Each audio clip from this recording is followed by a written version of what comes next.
Welcome to Unlock Your Soul with yours truly, Anto Neosoul. Today I have an amazing special guest all the way from Canada who's doing such great things. She is only just, I won't even tell you her age. I want you guys to hear from her after you understand that, everything that she does is, she's so passionate about what she does.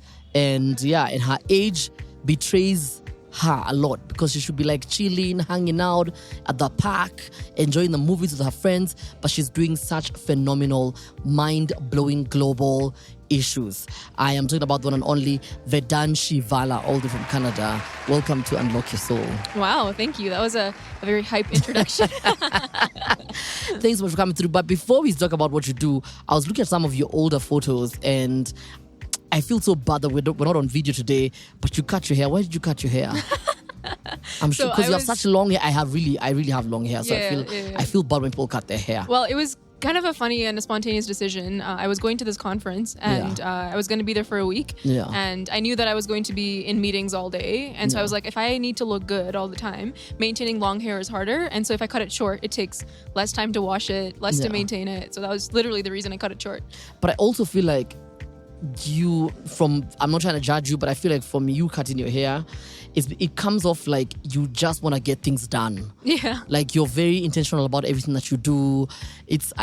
Before we get into Bolt Safety Society, let's first get into who is Vedanshi. Why are you so passionate about issues that people around your age would probably, to be honest, not really care about? I think that I come from a background where I've been very fortunate to go through life feeling pretty safe. But I've heard stories from close relatives or friends where they've experienced some really, really bad things. Mm-hmm. And for me, I think if I have the knowledge and resources and capacity, then it's a responsibility to make sure that I'm using it to help make the world a little bit better. Mm-hmm.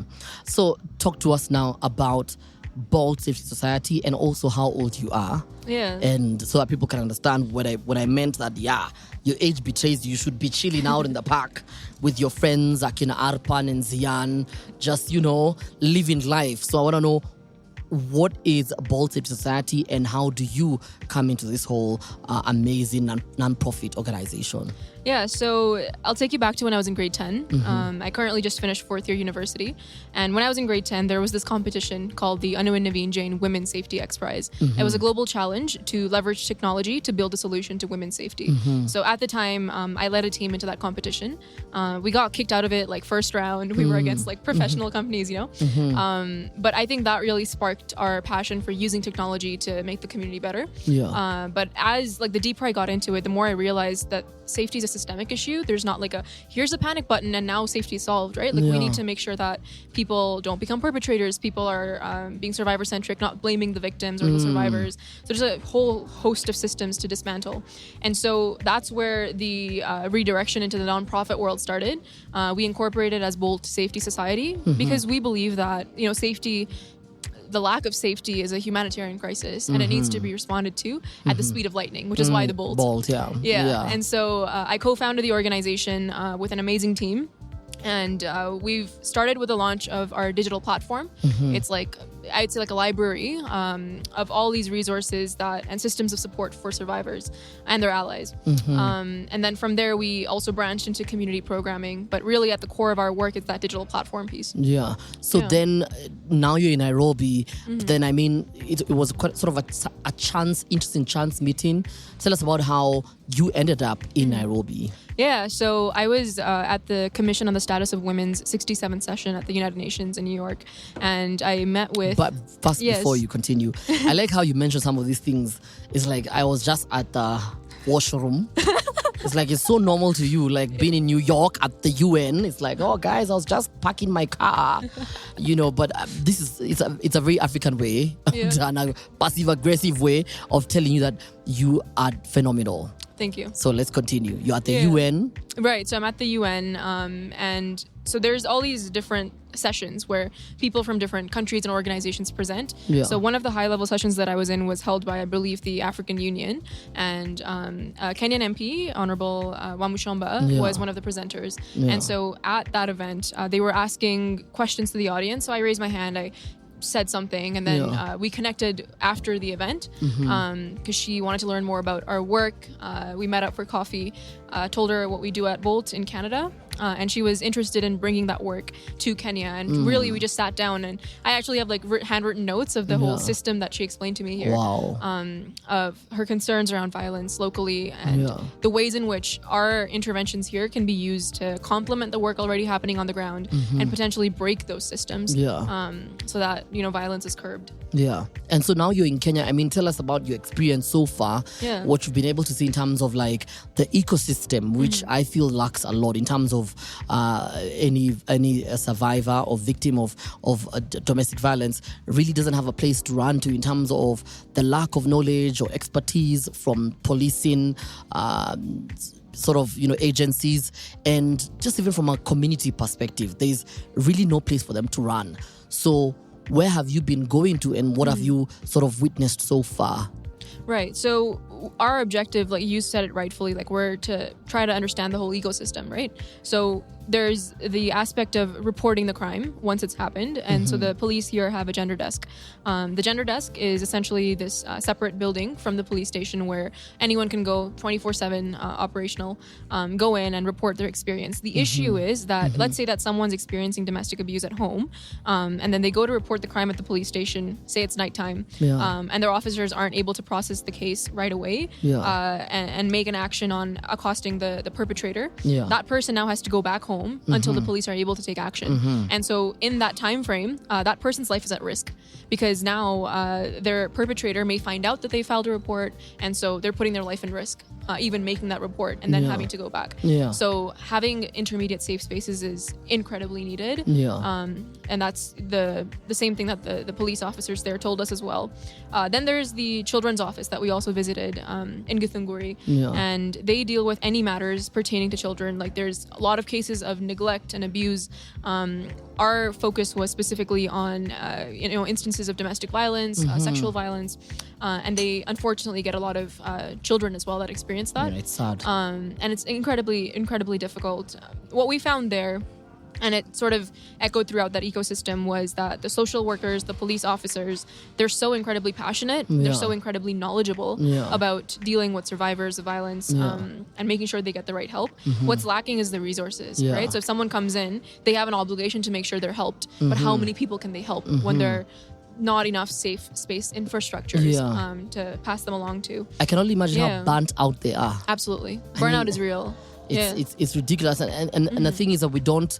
One of the things, did you find any challenge in terms of like documentation? In terms of, for example, their experiences not really being documented, so that we can actually have action being done by the likes of the MP WaMuchomba. What are some of the challenges you feel that they face, and how do you feel we can sort of fill in those gaps?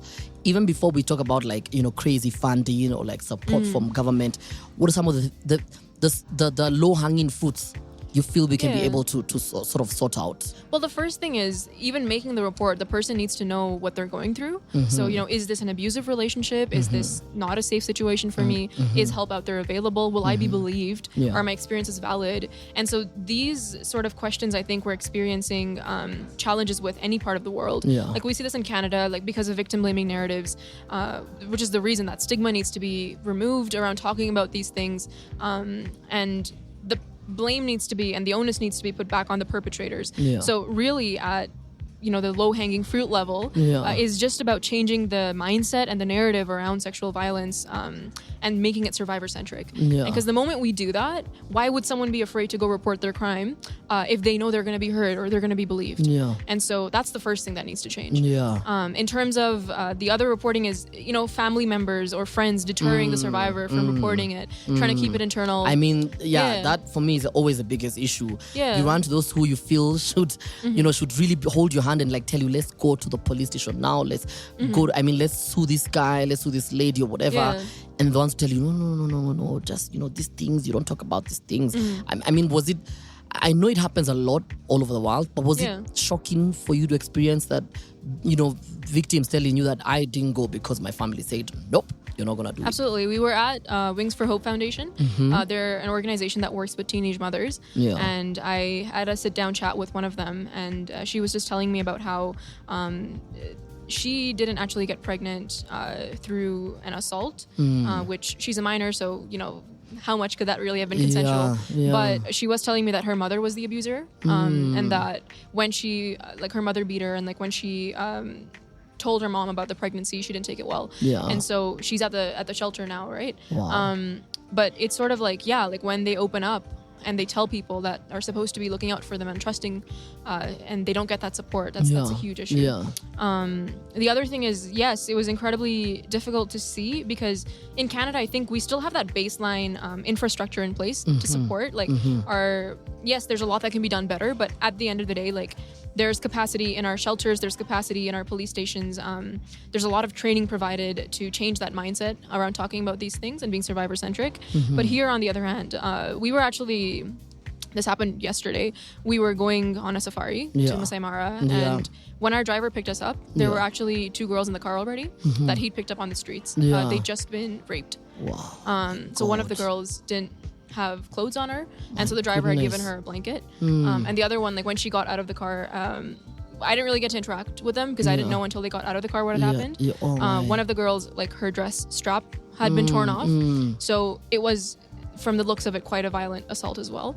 And so there's good Samaritans out there like that driver who picked them up and gave them a blanket, restored some of that dignity, and made sure they were dropped off to their ride so they could go to a police station and take the next steps. But we need more people that are more safe people. And just thinking, right, like, okay, in Canada, I could probably walk down the street and I'd probably be fine. But here I can't do that. It's incredibly dangerous, especially for women. It happens to men as well, but especially for women. And so, yes, it was shocking just walking into this and just seeing this happen. And I think at a point when these things are happening in such great frequency, people tend to get desensitized to them as well. And I think we can, no matter how many cases there are, no matter how, we cannot let those numbers desensitize us.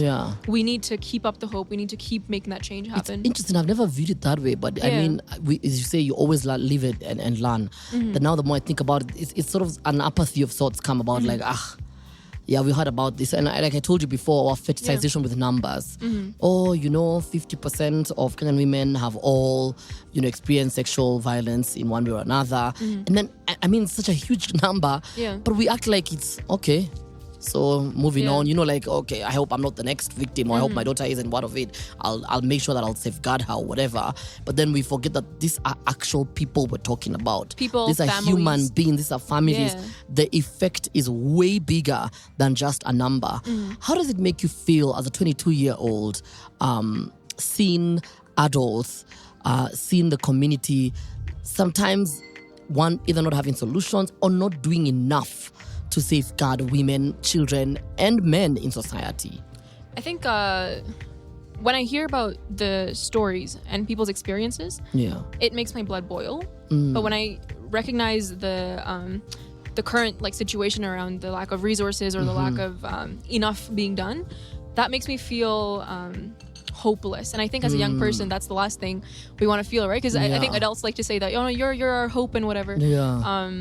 But it makes me feel hopeless to the point that it's like, whatever I'm doing, is that even going to make a dent? And so I think in terms of the mindset, I think a lot of people might feel that way as well. But we can do small things. If you hear from a survivor, believe them, be their ally, be supportive, don't judge them, don't blame them. And if even one person chooses to be a safe person, then that's one less unsafe person out there. So I think there are small things we can do in the face of something that's deeply disheartening.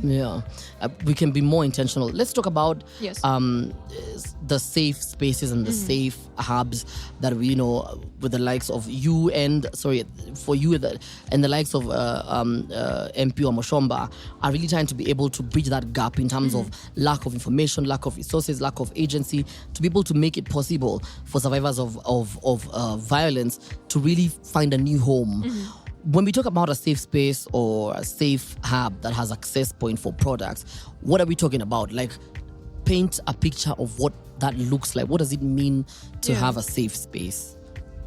A safe space for this concept specifically is, so let's say someone has experienced violence at home, or if they're walking down the street and they think someone's following them, where do they go immediately, right? Let's say they're not close to a police station. they just see the sign for a safe hub, right? And that branding is recognized, and they know they can go in there and they're going to be okay, right? So when they get inside, having trained team members that have the capacity to deal with anyone that's experienced trauma, and so just tying in and collaborating with the counselors and mental health professionals in Kenya, because these people already exist. It's all about bringing them into one place, right? And then from there, making referrals as required based on the nature of the situation to police to file a report, perhaps sending accompaniment, so they don't have to do that alone. Making sure that they have menstrual products, but not just that. If they've been violated, then if they need clothing, blankets, restoring that dignity for that person, ensuring that they know that they can go to a hospital and have a sexual assault examination performed, and what that process entails. There's so much mystery around these systems. It's like people, I think, are just expected to know what to do if they've experienced assault, but in reality, that information is not widely shared. And so having that center be a space where they can access that information, learning more about sexual and reproductive health,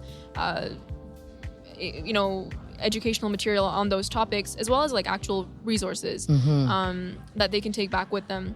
There's that one, I think, response aspect to it. There's also like long-term thinking about why are these things still happening? Why are victims or survivors unable to escape abusive relationships? And a lot of that comes from economic dependence on their perpetrator. So ensuring that they have the space to be able to apply for jobs or upskill or get second chance education. And so that Safe Hub also serves as a center for empowerment for that aspect, so that they may be able to stand on their own feet and break away from that eventually. And so it's less about being like, okay, here's $10,000, go start a new life. But no, is a safe space immediately. Here are some skills you can take back with you, and we will work with you to make sure that you can go back. Because the whole idea is to make sure people are empowered to go back and live life to the fullest. Do you feel like resources like safe spaces need to be sort of enshrined in the constitution? Like we need to have more policy makers, more policy lawmakers to really advocate for these safe spaces. For example, if we talk about, like, let's say a community of like 1,000 people, we should have like a police station, sort of caters for that community, that population. Should this be also something that we sort of advocate for?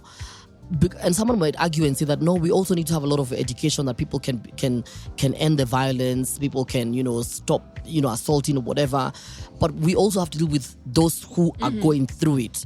So I don't want to deal with not that it's not important to me, but I don't want to deal with what should people do to stop the violence. I really believe that we need to deal with the issue that is at hand, which is people are suffering and struggling because of violence, of domestic violence. Do you feel that it needs to be enshrined in constitution, that this needs to be normal, that we have safe spaces for people to feel like I can walk away from a really terrible family setup and begin my life? Because a lot of them stay. And when you talk to women or to men who've been violated, they'll say things like, I have kids. Oh, I didn't want to go. Where should I go to next? What are people going to say about me? My own parents will tell me to go back. So let's make this more permanent so that it doesn't deal with the issue at hand and we move on as we go along. But how do we, or do you think we need to have more permanent sort of safe spaces and really enshrined in the constitution as far as the issue is concerned? Yeah, I absolutely do. Because safety is a fundamental human right. It's not about politics. And I think a lot of times when politicians are trying to get into office, they tend to use these issues as for vote bank, but that's not how it should be. I think that the way that we have police stations, the way that we have hospitals, the way that we have shopping centers, safety should not be something that people need to question. Is the next government going to provide that? We shouldn't have to be fighting, advocate. This should be common sense. Exactly. Common sense isn't very common, right? Yes, it's not always common. Exactly. And so I definitely do think that there needs to be government level support. And one of the reasons for that not only is the permanency of the programming, actually two reasons. One is that perpetrators know the government does not condone violence. That is huge. That makes a statement. The other reason is that the level of resources needed to triangulate the response from the grassroots level all the way up to the high courts, right, when it comes to all these crimes. And then after the cases are done, the socio-psychological support provided to the survivors. So coordinating all of that, you can't be putting the burden on NGOs that are volunteering their time to do this, right? So it needs to be a government responsibility. They have an obligation to their people. Yeah, absolutely. Again, you're a brilliant mind. The idea that issues like safety is the preserve of NGOs, non-profit organizations, the preserve of other people who are passionate about human beings, whilst government's core mandate is to take care of its own human beings. Exactly. Period. There really shouldn't be a question around it. So this leads me to really ask you why? Why Vedanshi? Why do you do? I mean, and I'm not trying to mean that young people shouldn't care about issues that affect them, shouldn't have a nerve or, steel balls or whatever. But why is there such a young kid like yourself, with a lot of respect when I call you kid, seize it upon themselves that this is important for you? Why? I think it goes back to what I was saying about if I have the knowledge and capacity to make a difference, then I absolutely should. I consider it a responsibility. Yeah. I think a part of it comes from my heritage as well.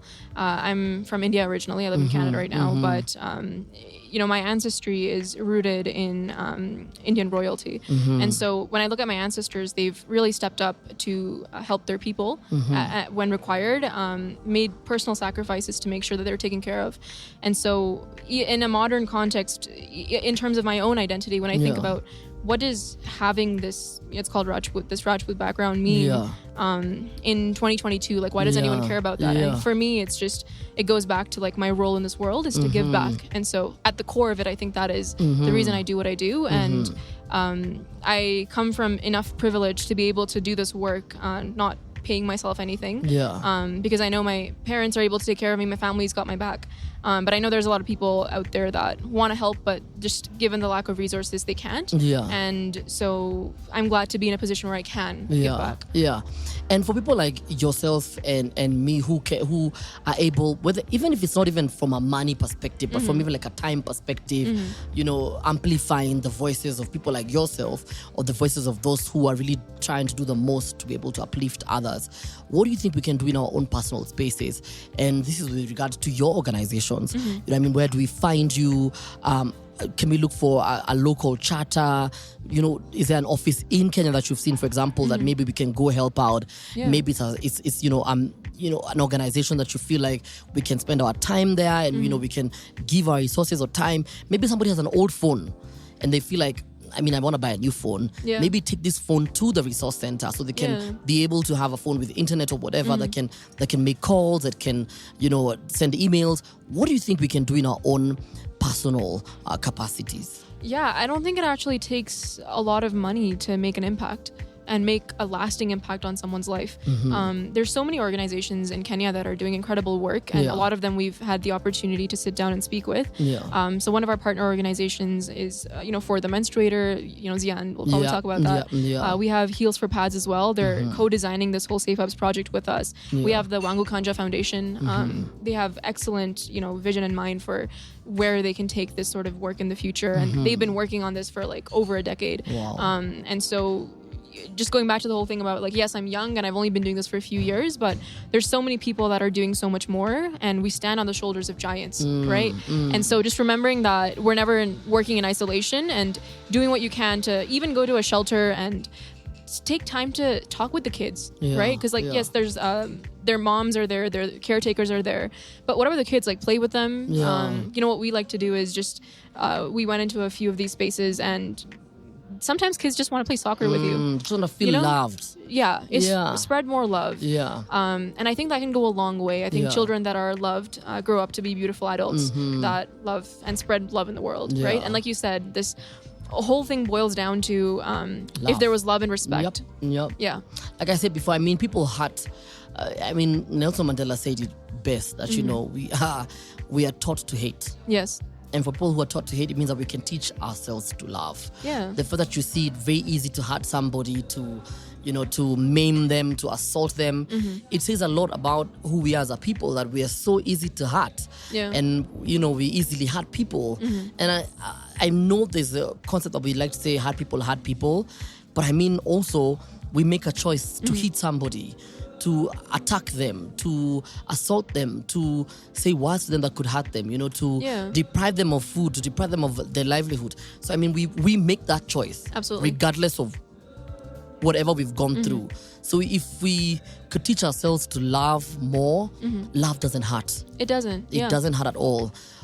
As we conclude, what's the bigger picture for you in terms of what you think you want to be able to achieve, whether it's from the continent, whether it's in Canada, and even with your amazing partnership with MP WaMuchomba, who, by the way, next time you meet her, tell her I'm such a huge fan because I grew up listening to her, and I loved how she'd speak on radio, and even when I ended up on radio, I always wanted to have sort of like her kind of personality, where when people hear you, they really know you're a straight shooter. I mean, not as a whole like character or whatever. It's just who you are.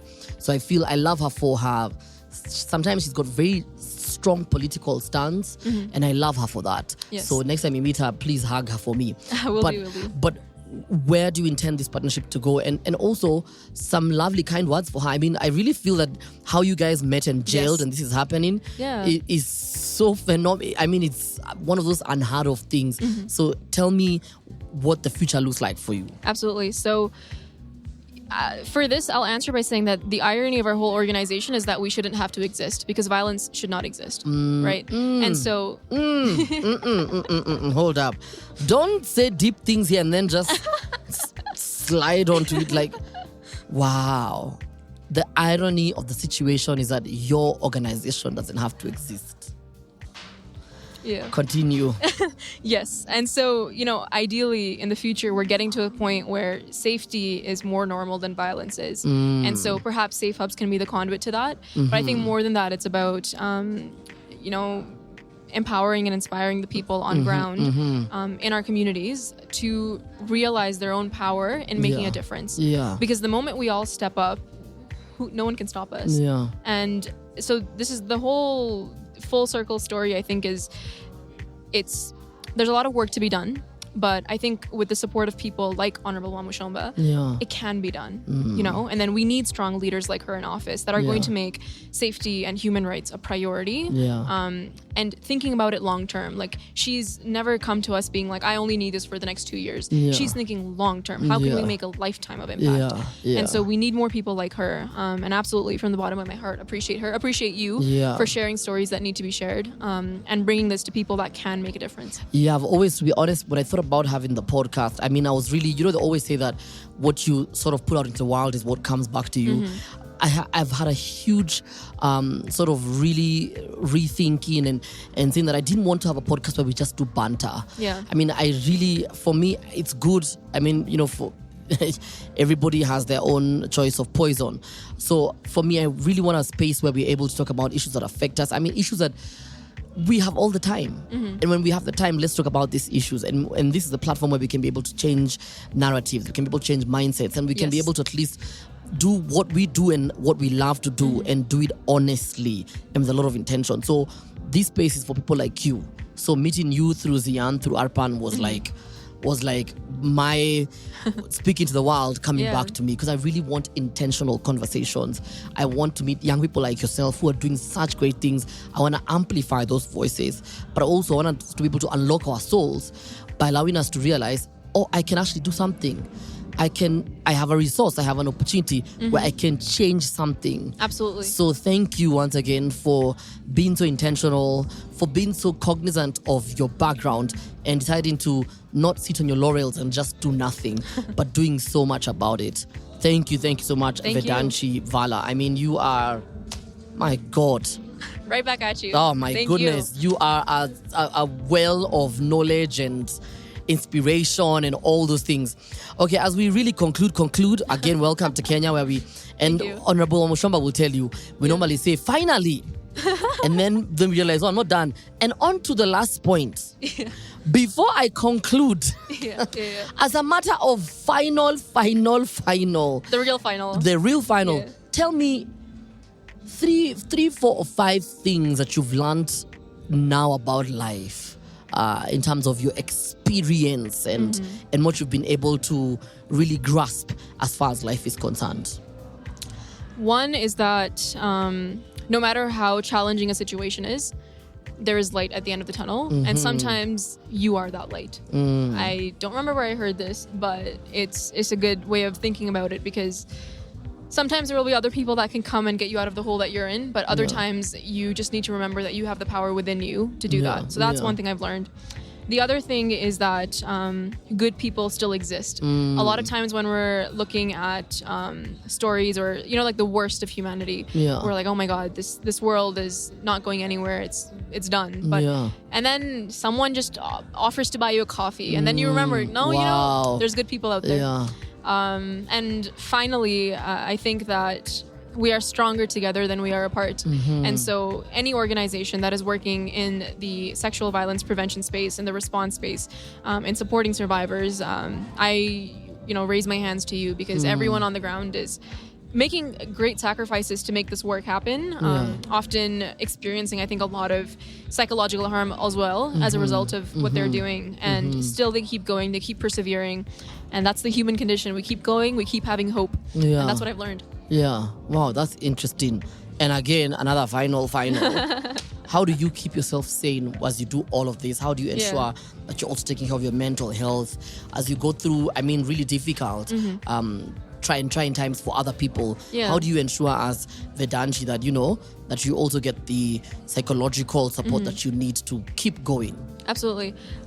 Firstly, I think remembering that there's no shame in asking for help. And there have been times where I've reached out for help because I was experiencing some challenges mentally with my own mental health as well. The other thing is having a solid support system. So I have a younger sister and an amazing family, my parents as well, that support me through this work. And, sometimes I'll be, like yesterday, I think I was awake. I took naps, but I was on the grind for pretty much 24 hours or more. And then my sister messaged me being like, "You go to sleep, or I will kick you out of this chat now." Sleep now. Sleep now. And so I don't want to chat with you anymore. Sleep. Exactly. Go away. Sleep, rest. And so having people like that can hold you accountable to taking care of yourself. And finally, just a few practices I like to do. I like to journal. I like to do yoga from India. Big surprise. Hello. And, wow.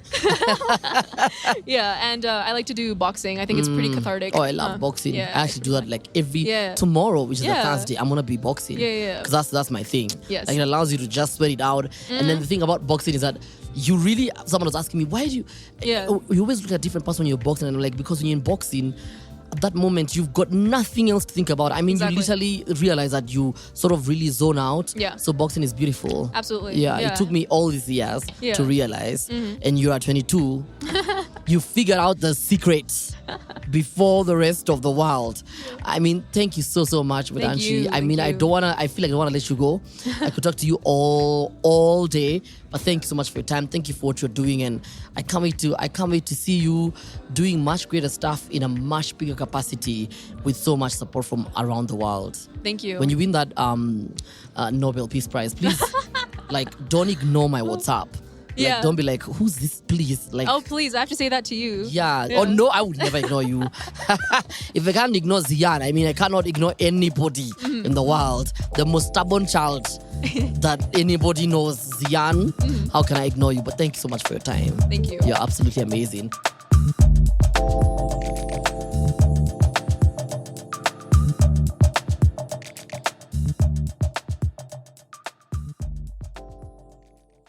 My God, that was just such an amazing conversation with Vedanshi Vala. If you'd like to know more about her, we'll make sure we link all her socials in the description of the show notes. So please make sure you go check out her work, and also ask yourself, what have you done for somebody else lately? What have you done for somebody else who really needs your support? Ask yourself that question. Next week, we have another amazing young person who's doing such great stuff. We're going to be hosting Zian Virji and getting to find out why his name means... I don't know. He lies to me. He says Zian means beauty. I don't know if it's true. I think it's a lie. But you know what? We'll find out about his beautiful story from Aga Khan Academy, Mombasa, all the way to also doing great stuff in Canada. That's next week right here on Unlock Your Soul with yours truly, Anto Neosoul. Keep the conversation going on Facebook, on TikTok, on Twitter, on whatever at Unlock Your Soul Podcast. And also email me at unlockyoursoulpodcast@gmail.com so we can also highlight your stories. Here's a snippet of what's going to be happening next week with Z and Vishji. Yeah, no, so, thinking back about, going back to the story of me almost, going through the experience of dengue fever and almost potentially losing my life, right? Yeah. I think now looking back, I'm able to say that this going on this path, and it's crazy when you look back and connect the dots, but it's really put me on this journey of thinking about my purpose and thinking about how is it that I can contribute on scale on this world. And the reason why I went through that experience was I feel like there was seed planted in me, and I have now this responsibility. It wasn't in vain. Exactly. And so